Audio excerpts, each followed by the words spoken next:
morning, guys! Today is December 19. It's around 11:29 in the morning. Meron tayong i-unbox. Actually, inilabas ko na siya sa box kanina. Ito yung i-unbox natin. Actually, nailabas ko na siya dito sa karton. Ang ating mini bike, as you can see. So, yeah. Yan ang i-unbox na sinasabi ko sa iyo, guys. So, hindi ko pa siya natanggalan ng tali. Actually, in fairness kasama na yung lagayan ng bicycle. Meron tayong lagayan ng bisikleta, guys. So, we had this case. And then, yan. Yan yung style niya, oh. Ang ganda. I love it. Ang ganda ng upuan. Para siyang sports red na red. O, diba? Bongga. Buti na lang, red ang kinuha ko. Kasi, yeah, that one. So good. So nice. So, yeah. Agoy, ang ganda, guys. No puncture yung gulong nito. Hindi, tsaka aluminum. Magaan lang siya. Hindi siya gaanong mabigat. It's around 6.7 kilo.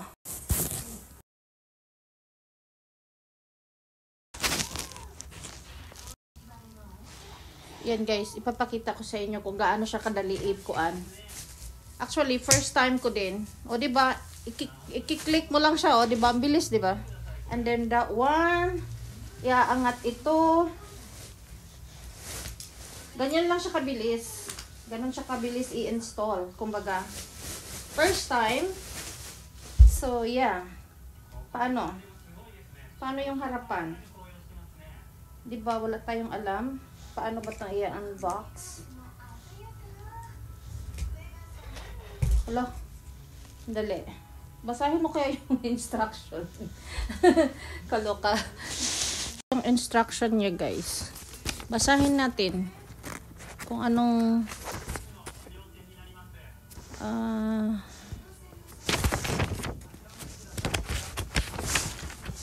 ayan, iaangat yung handle niya. Merong handle lock, and then itataas yung upuan, and then sa bandang baba mayroong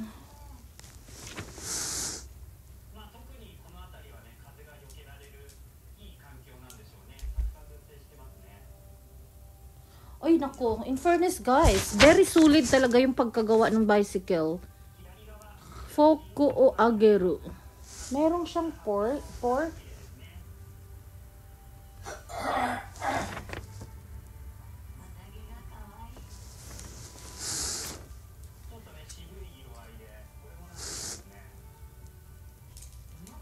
Yun, hihilain lang. Hihilain siya. And then iaangat.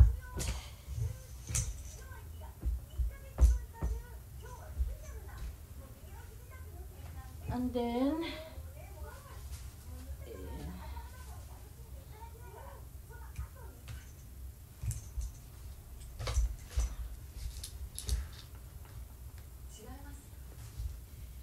mayroong lock.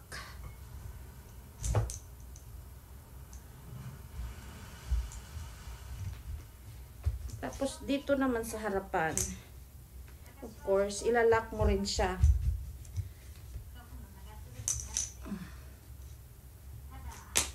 Yun, tumunog. So, yun. Yung dito naman, dapat tutunog siya. Ayun. Ganon. Tapos, yung upuan, parang ang taas niya, guys. Wala bang... Look. Dali. Parang ang taas. Wala bang mababa.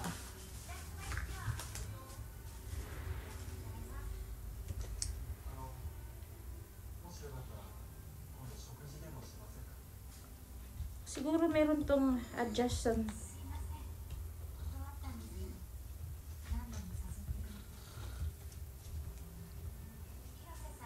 Uy, ang ganda niya, ha. In fairness talaga, guys.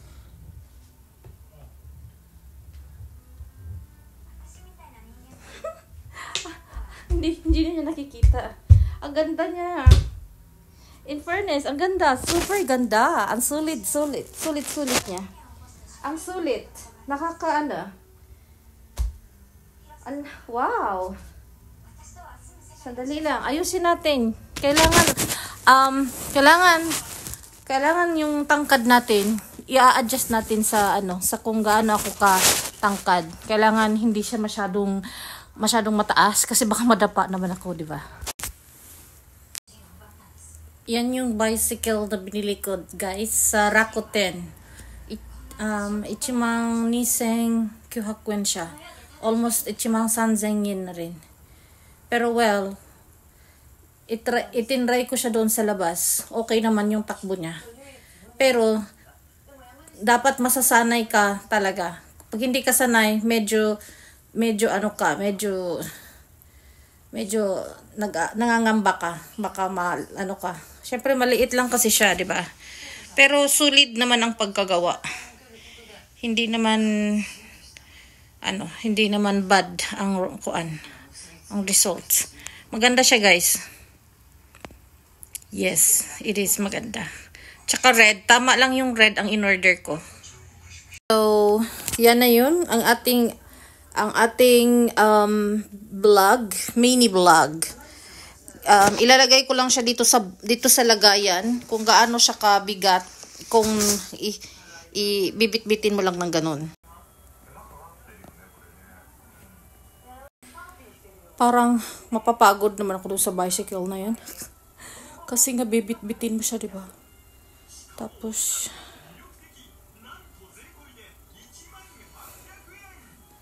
parang magbibit-bit ka, guys. Parang nakakaloka. Nilagay ko nga lang siya doon sa bag. Parang it takes time to fix. Kasi hindi pa siguro talaga ako sanay sa paggamit at saka sa pagtupi ng bisikleta. So need na ma-master mo talaga siya. Kasi parang pag hindi mo siya na-master, parang hindi mo magagawa ng ganong kabilis o ganong kadali. Parang it takes time also to learn kung how to fix it out, and then paano ilagay, ganon. At saka kailangan mo ng ganito, kasi kung sa daliri mo hindi mo siya kayang ipupush yung handle, so kailangan mo tong i-push doon. Tsaka kailangan mo nito kasi pag tinutupi mo na siya, kailangan mo siyang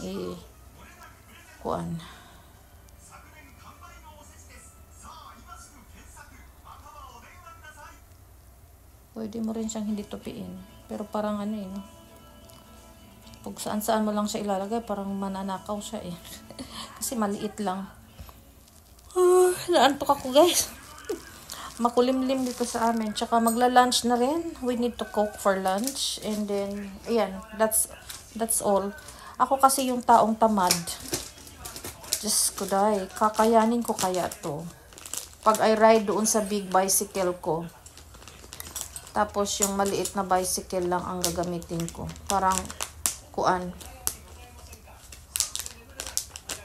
kaya mo ba yan? Let's see kung anong magagawa ng bicycle na yan. Okay, bye guys. Thank you so much. I hope you enjoyed watching. Kung pag may mga katanungan kayo, anyway, nabili ko siya sa Rakuten. Parang Amazon dito sa Japan. Pero kung nakatira ka sa Japan, alam mo kung ano yung Rakuten. Online shopping din siya, parang Amazon. Nabili ko lang siya ng Ichimang Niseng Kyohakuen, yung kanyang ganyan. Tapos free shipping na po yun. And convenient siya kapag nasa city ka, hindi ka maglalakad. So yung magra-ride ka ng going to the city, there and here and there, ganon. Siya, very convenient. Tapos pag meron ka namang car, you have to hindi mo na siya kailangan ilagay sa bag niya. Kung may car ka, diretso na doon sa tutupiin mo, ilalagay mo lang siya sa trunk. Anytime pwede mo siyang kuhanin doon sa trunks. Pwede siya. Tapos kasi ako from our house to the station, bicycle kasi talaga ako. So, pag iyan ang ginamit ko, magmula dito, then after ng train, pagbaba ko ng train, kasi magbibisikleta ulit. So, parang 2 beses ko siyang i-full out. I-install ko siya and then i-fold ko siya and then i-full out again. Parang 2 times in a day.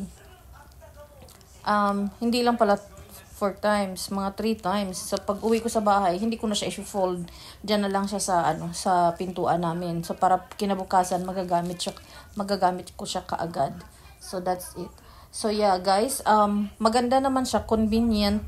Pero, kailangan pag-aralan mo siya. Kasi no puncture kasi yung gulong niya. So, medyo matigas yung kanyang, wala siyang cushion, kumbaga. So, kung as is na yung niya, yung pag naganong ka, yun na yun. At saka medyo maninibago ka sa handle niya kasi yung gulong niya is maliit. So parang you have to balance your body.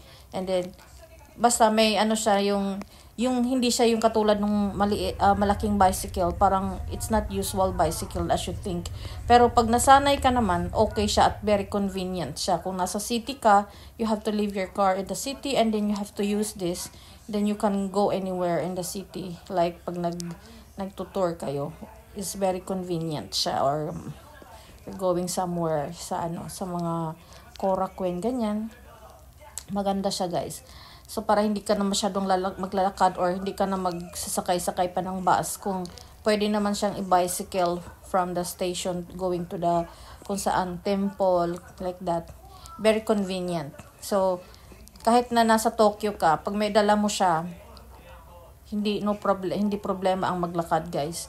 Ang ano lang dito is wala siyang cart na lagayan ng yung bags mo. Kailangan naka-backpack ka para kasi wala siyang lagayan maliit lang kasi talaga siya. And very good. Pero ang lang kasi, katulad ko kasi is medyo tamad ako pagdating sa ganyan. So from house, work lang talaga siya. Pagka going to shopping ka, tapos bibit-bitin mo siya, super bigat. So you have to rent the coin locker sa mga city. May coin locker yon, but you have to pay like mga 600 yen siguro yon sa mga ilang hours lang din. So parang nagre-rent ka din ng parking lot doon kasi 600 yata pagka malaki. Ganitong size, I think pag dito ka sa syudad ng Okayama, it's around 600 yen ang ganito kalaki na yung kasya yung suitcase na maliit. Yeah. So around 600 yen. Parang nag-rent ka din ng parking lot kasi ang parking lot per hour is 400 yen per hour yata.